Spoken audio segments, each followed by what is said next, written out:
Hello, everybody. So, if you didn't already know, I am a mother of 5, and I've actually birthed all 5 of my children at home. And today's video will be a very quick look at the 5 reasons that I personally choose to give birth to my babies at home. Stay tuned to the end when I will be sharing my top book recommendations for you if you are interested in delving more into this topic. So let's jump into it. Okay, so right off the bat, I'm just going to warn you that this video is very loosely scripted compared to my norm. So we're just kind of going to be talking about this, and whatever is going to come out is going to come out. And I'd also, of course, like to give a caveat that this is not me telling you how you should give birth if you are currently pregnant or planning on being so. This is just me sharing my own personal experiences and my own personal preferences and opinions based on, who I am and my life and my births. So just take this as pure entertainment or as, a jumping board into doing your own research, please. Okay, so before I jump into my 5 reasons why I like to give birth at home, I'd just like to give a quick look into kind of the underlying framework of philosophy that plays into the technocratic model of birth versus the holistic model of birth. And I'd also like to state right off the bat that I'm not dividing this up into hospital birth versus home birth, because there are many home births that are managed in a way that is more in keeping with the technocratic model than with the holistic model. And, I think it's unlikely, but theoretically there could be a hospital birth that ends up being, very holistically managed. So it's not necessarily just like black or white, hospital versus home. I'm going to delve into kind of the main philosophy differences between the technocratic model of birth versus the holistic model. Okay, so what is the technocratic model? Well, first of all, living in the year 2023, likely most of my viewers are from the West. The technocratic model of birth is the most prevalent model of birth that we ourselves have likely been born into, that our mothers and maybe even our grandmothers may have been born into. Let's just talk about my experience quickly. My mother gave birth to me in a hospital, albeit a very small rural hospital that wasn't able to give epidurals or C-sections. And so she pretty much did have a natural birth in a sense, but there was still a lot of drugs that were involved, just kind of not the big few, I guess. They're not like Pitocin and epidural, but there was still kind of other things. And of course, she didn't end up having a C-section. I mean, women who live here do sometimes end up having C-sections, but basically you have to really know that you're going to need one because it requires driving 2 hours away to get a C-section here. So my mother gave birth to all 4 of her biological babies in this rural hospital. And then my grandmother also gave birth in the hospital. Both of my grandmothers gave birth in the hospital. My maternal grandmother had 2 of her babies that were breech, and back then they actually would, by default, deliver breech babies vaginally, and so she was put completely under anesthetic, and her babies were delivered with her literally unconscious for those 2 breech births. I don't think she was unconscious for the other 3 births. But then my maternal grandmother's mother, so my maternal great-grandmother, had 8 babies, and she gave birth to all of her babies at home with a midwife. Now, keep in mind that she was living in Guyana. I think, no. She might have been living in Trinidad and then Guyana. And so I wouldn't be surprised if a lot of you who have great-grandmothers who were from, the US or Canada or even Europe would have had hospital births as well, because I would imagine that in, the Caribbean, maybe birth was a little slower to move into the hospital. So anyway, I wasn't even planning on sharing that, but there's my story of my lineage of birth style. So let's jump into the technocratic model of birth first, and then we'll talk more about the holistic model. So the technocratic model of birth is, again, what is most prevalent in today's world in the West. And it's basically viewing the woman's body as a machine. And albeit an actually faulty machine, not just a machine, but a faulty machine. So a machine that is either already broken or very, very prone to breaking. And then the baby is like the product that's being produced out of this faulty machine that is the woman's body. And so there's when you view a woman's body as a machine, and of course a faulty machine, a machine requires a mechanic who knows how to fix it. So that would be, the doctor, the medical system. It requires lots of tools to kind of like look into this machine and see exactly what's broken and what they need to fix. And it usually goes along with an attitude of pregnancy and birth being unsafe until proven otherwise. And we're going to talk about how that is different in the holistic model, of course. And so the technocratic model of birth is also where we get all of these things that we see happening in hospital birth that a lot of women don't like, but maybe they don't fully understand, like the framework of philosophy beneath it all, such as, having to give birth within a certain time frame. And of course, this is always, it's always sold to the mother as being, you need to give birth within this time frame, or you or your baby will die, or, something really bad will happen. So, of course, I'm not faulting anyone who chooses to make certain decisions. I'm not faulting anyone. This is just my opinions. Please don't take this personally. Another obvious point about the technocratic model is that if you're viewing the woman's body as a faulty machine and the baby as the product, it is a very paternalistic sort of system. So this is why you'll often hear people using the phrase, they wouldn't let me. They wouldn't let me give birth vaginally. They wouldn't let me keep laboring past 12 hours. They said I needed to. So it's very paternalistic, where it's not the woman herself making the decisions. It's not the woman herself who's viewed as the expert on her body and her baby. It is someone above her who's speaking down to her and telling her this is how it needs to be. I hope that's not too confronting, but this is just how I see it. By the way, if you are at all intrigued by this way of looking at things and you're not one of the people who's offended by what I'm saying, hopefully if you're offended by it, you've probably already clicked off. If you're interested in looking more into this, there is going to be a book recommendation that has largely helped me to articulate what I'm speaking to you now, and it's going to be again in the book recommendation section near the end of the video. Okay, so the holistic model of birth, which again is not I'm not calling this home birth philosophy, because there could still be home births that are following more of a technocratic model, and likewise theoretically, but rarely, there could be hospital births that are following more of a holistic model. So the holistic model is completely different. So they don't view the mother as a faulty machine at all. They actually view, in the holistic model, the mother and the baby are viewed as one, as the mother baby. They're one unit. What affects one affects the other. And this is why, again, another articulation of the technocratic model is you'll often hear things like, my baby was going to die if it stayed in my body longer, and so they needed to induce me, or they needed to cut me open, or whatever, or my placenta was failing to give my baby the proper nutrients. So in the holistic model, the mother and baby are a dyad. They are symbiotic. What benefits one benefits the other, and vice versa. What harms the one harms the other. And birth is viewed as a normal, biologically encoded, natural unfolding, a natural process that is not faulty. It is actually safe until proven otherwise. Of course, in the holistic model, there's still emergencies that happen, but most of these emergencies happen with clear signs ahead of time, especially if you have a midwife, for example, who is adept at palpating the belly, for example. She, in most cases, will be able to diagnose if your baby is breech, and you can make a decision from there with that knowledge.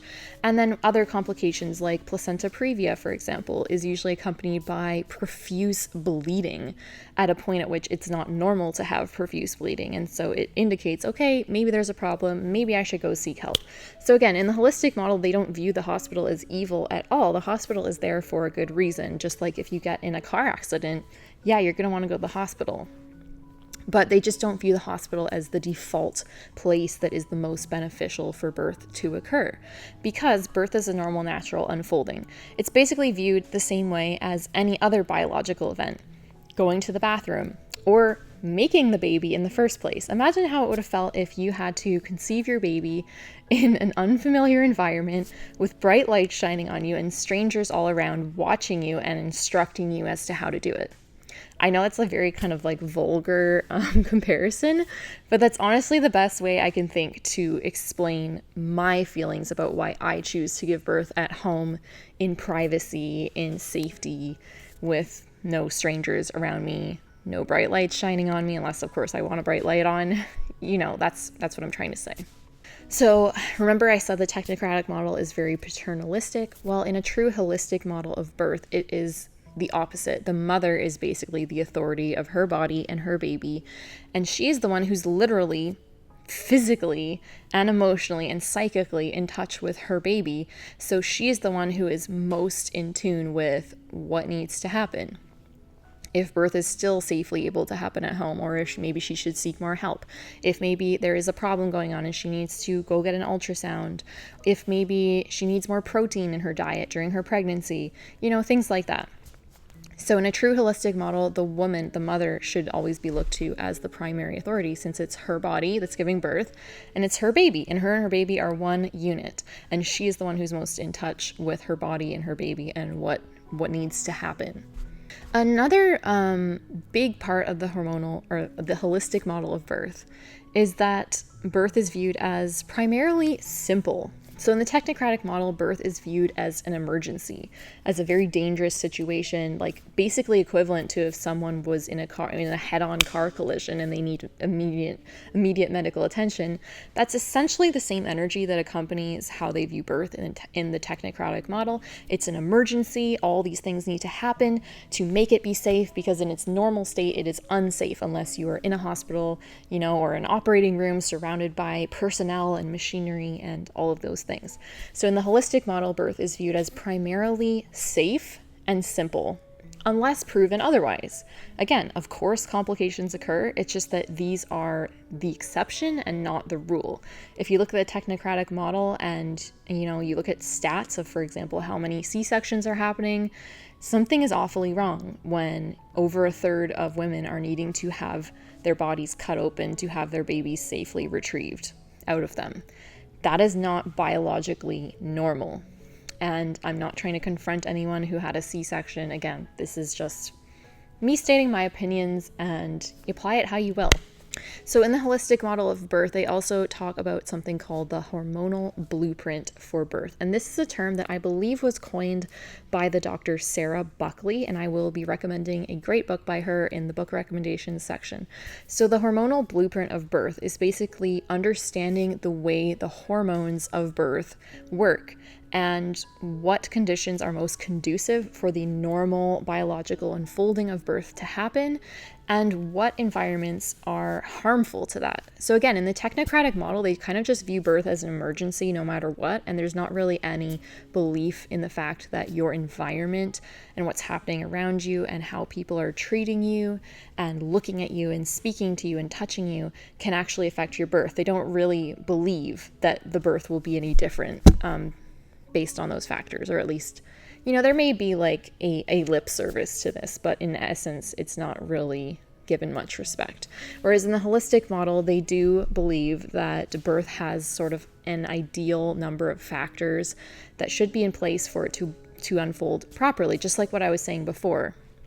There are certain biological processes where we all know we like to be in private. We don't want to have strangers around us, looking at us, poking and prodding us. And it's the same way with birth, or even more so with birth, because it's already such an intense event, and certain environments or certain things that come up can actually intensify, the pain and actually cause complications to occur. Not even going into the physical interventions that are often done in a more technocratic type of birth that can actually also cause a snowball effect of complications to occur after them. But as I said, even just, more subtle things like your environment, like whether or not you feel safe, like how many people are around you, even something as seemingly subtle as that can have pretty big effects on your birth and whether or not complications occur. But in its normal state, birth is assumed safe until proven otherwise, basically. I just wanted to quickly reiterate, in case it was unclear, that in the holistic model of birth, it's not at all shunning the use of technology. It's simply not viewing technology as the default way to do pregnancy and birth. It's viewing technology more as helpful tools that are there in the background if we need them. And the main person who decides whether or not this technology is needed is ultimately the mother. Now, this is not to say that she won't have people advising her, but the main final decision maker is the mother herself as to what, if any, technology will be involved in her pregnancy and her birth. Okay, with all that being said, let's just jump into the 5 reasons I choose to birth my babies at home. Many of these will be fairly obvious based on what I've already said. So the first reason that I choose to give birth at home is that it's my own safe environment and I have little to no observers, certainly no strangers observing me. So this is a huge one because I fully believe that my birth will be safe and smooth when I am feeling safe, when I'm in my own safe environment. Again, this doesn't mean that I wouldn't go to the hospital if there was a clear indication that this was needed, but in general, I assume that my birth will operate safely and smoothly, especially when I'm in my own environment. And for me especially, I'm a very private person. I can really feel other people's energy, and I cannot imagine being in a place that's, first of all, not my own physical environment, and second of all, surrounded by a bunch of people who aren't my friends or family, who are just basically random strangers, maybe a doctor that I've met a few times during the pregnancy, and of course, poking and prodding me and wanting to do all sorts of things that I really don't want. I don't like being touched when I'm in labor, for the most part. Don't like it, don't need it. Another reason I choose to give birth at home is I actually find that it is less painful. Now, I'm saying this a little bit naively, I guess, because I personally have not ever experienced birth in the hospital, but I can fairly certainly surmise that if I were suddenly to have to give birth to a baby in the hospital, I'm sure I would probably experience it as more painful because there would just be that much more, stress and sort of like inherent trauma involved in the experience. And just, having bright lights on, being around strangers, being in a bright room that's not my own environment. All of these things are subtle, perhaps, but they do contribute to making birth more painful, in my opinion. And except for the first birth, my last 4 births have been what I would consider actually painless. That's not to say that they weren't intense, but they were not what I would describe as painful. I was not suffering whatsoever. They were totally manageable. I was able to breathe through it. It felt like a normal biological process. It did not feel like the pain of having a tooth pulled out or having a broken limb or having actual pain, like it felt normal. It felt manageable. It was intense, but it was a beautiful intensity, if that makes sense. Okay, another reason I choose to give birth at home is that it is a familiar microbiome. So what is a microbiome? It's basically an environment that we can create for ourselves, like in our homes, where we are familiar with the bacteria that are around us. And therefore, we're less likely to get sick when we're just in our own environment because we're not being exposed to unfamiliar germs and things. Whereas when you're in the hospital, that's literally where sick people go. So there is that. But then there's also the fact that it's just not our own familiar microbiome. And for me, again, birth is such an intimate, intense process. I definitely want to be in my own familiar microbiome for me and for my baby during that time. Okay, the next reason I like to give birth at home is that I just view birth as normal. I've already touched on this, but for me, the thought of going to a hospital to give birth literally feels the same as if I were to go to the hospital to use the bathroom or to conceive the baby. Like it literally feels the same in my body picturing that as picturing actually like going to the hospital to give birth. Of course, accepting the situation in which there's actually an emergency in which the hospital would be a great place to be. But in a normal, smooth birth, being at home just feels right to me because it just feels like a normal process to me. I also included in this point that birth is normal is I like that birth can be a family event when you're at home.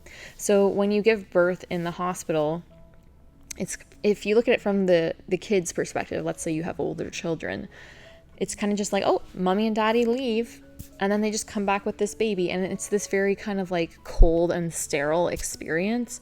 And birth is treated like it's this big, scary thing that's just so scary you can't even talk about it. It's just this black box of scary adult, like sterile. It has to be in this sterile environment. Kids can't see it. Kids can't know about it. And then they just come back with this baby.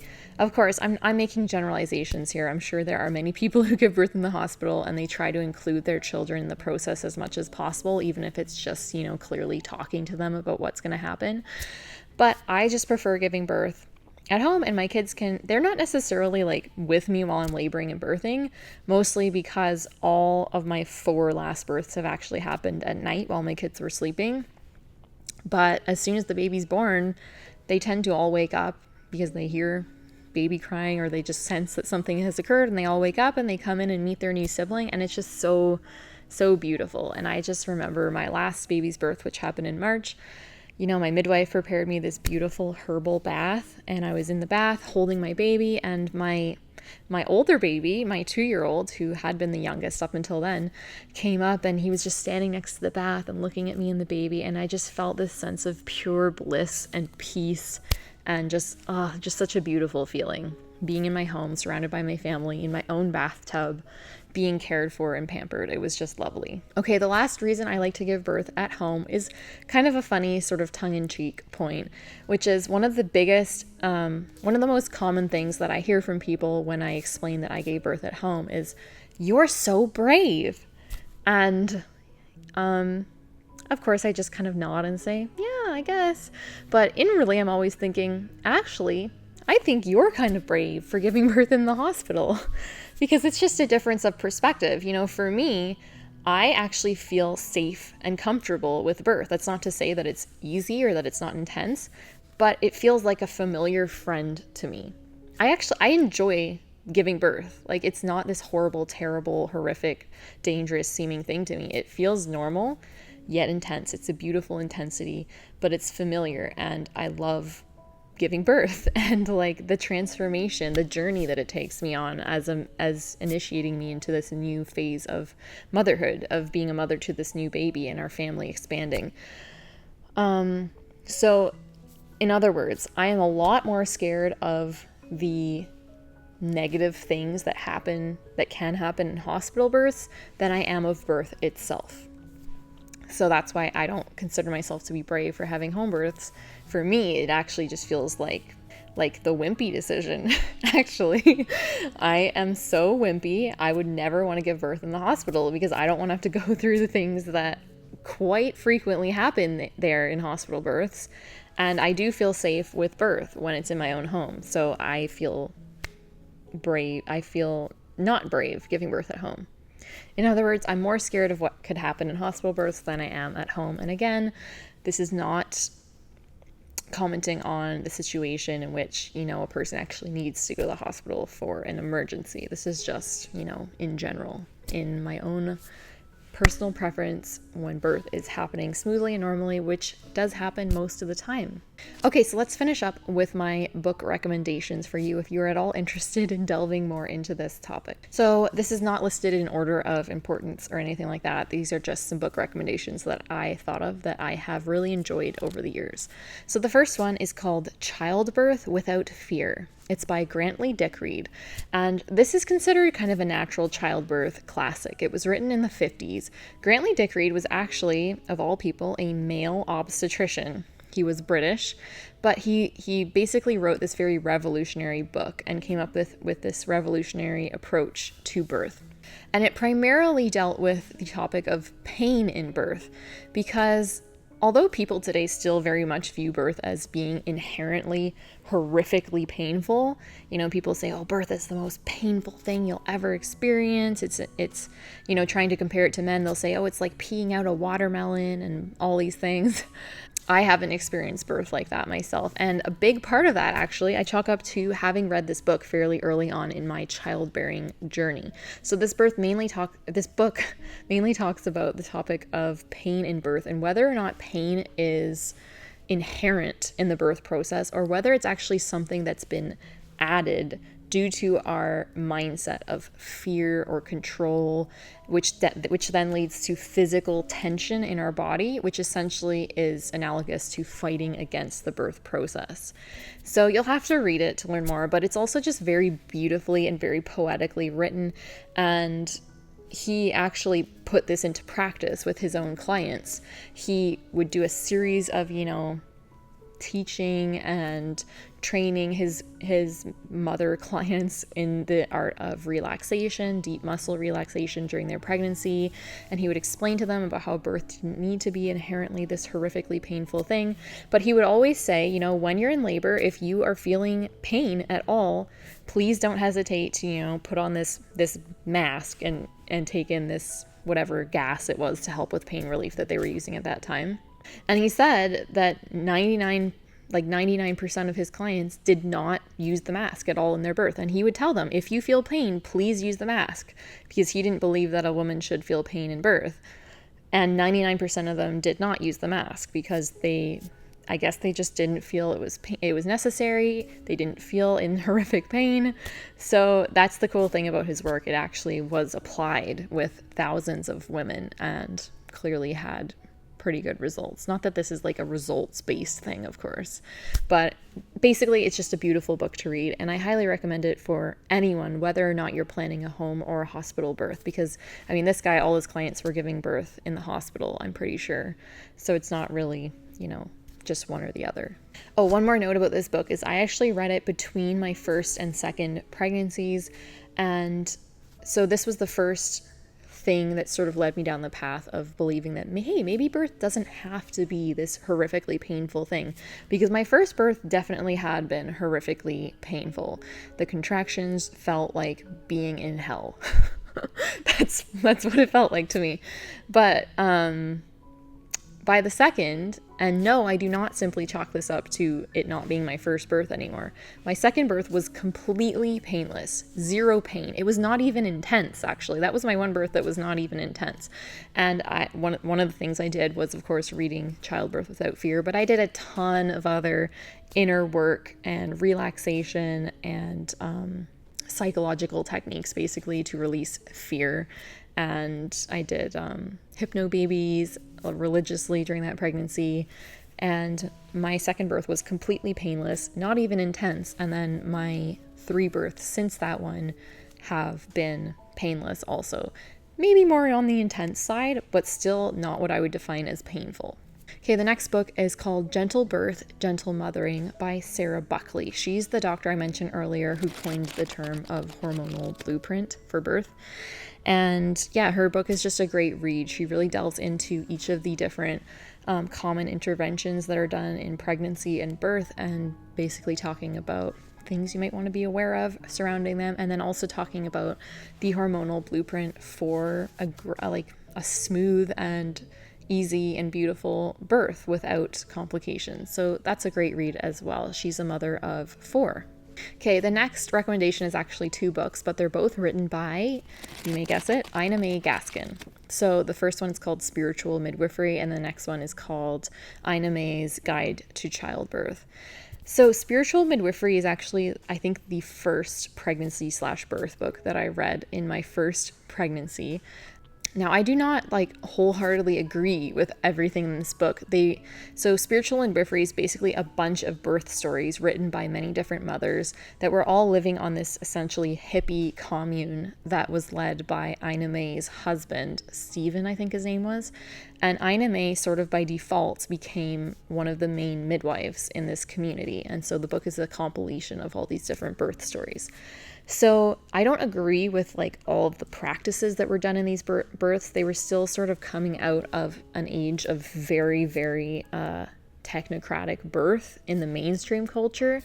And so they were still kind of holding on to some of those things like routine episiotomies sometimes, actually, which is not even done in hospitals today, not routinely at least. But the birth stories are very beautiful, and if you've spent your whole life completely submersed in mainstream culture regarding birth, this is a great book to really kind of start to take you out of that, I guess.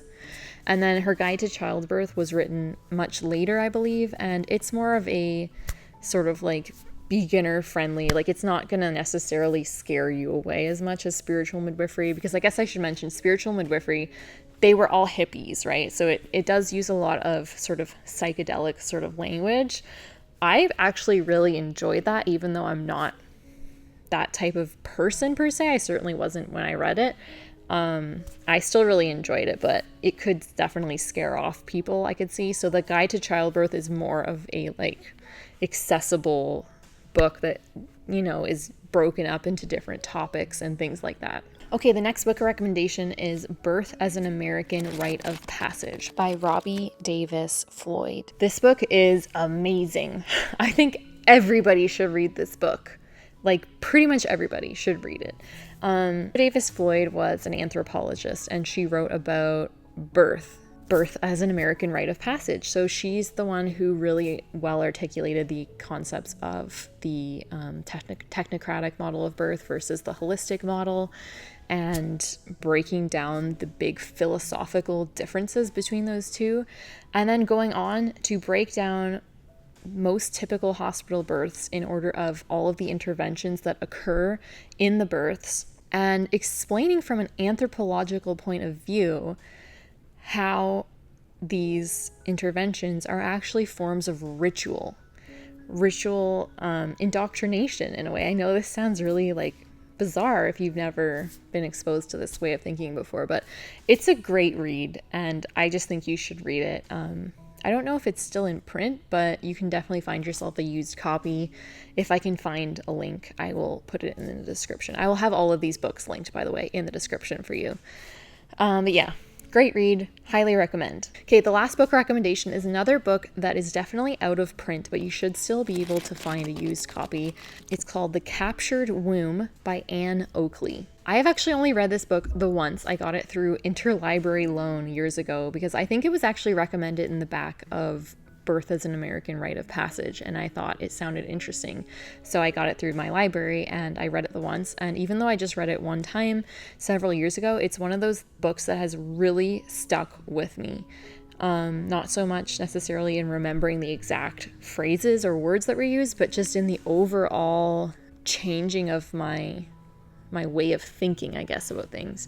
So this book basically goes into the history of how birth moved from being primarily at home to being primarily in the hospital. And it's specifically written about UK culture because I guess the author was British.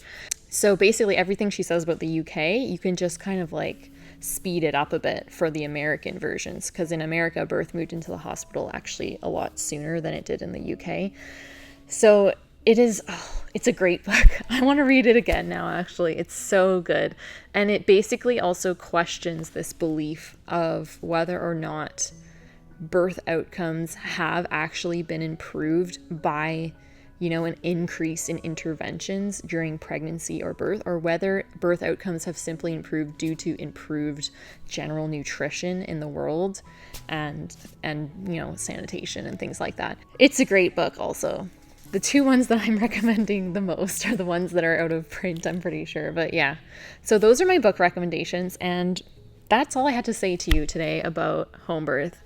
I feel actually very vulnerable about sharing this video because normally I really try not to make videos that I feel will like offend groups of people. And again, this is not my intent. So like, this is just me sharing my thoughts and opinions. I'm not trying to tell anyone like anything about their own birth experiences or how they should do it. But anyway, if you are someone who is like open to thinking in a new way about things, or maybe you yourself already have home births and you're totally sold on this, I hope you enjoyed this video. I hope you got something out of it, and I'll see you on my next video from my real life.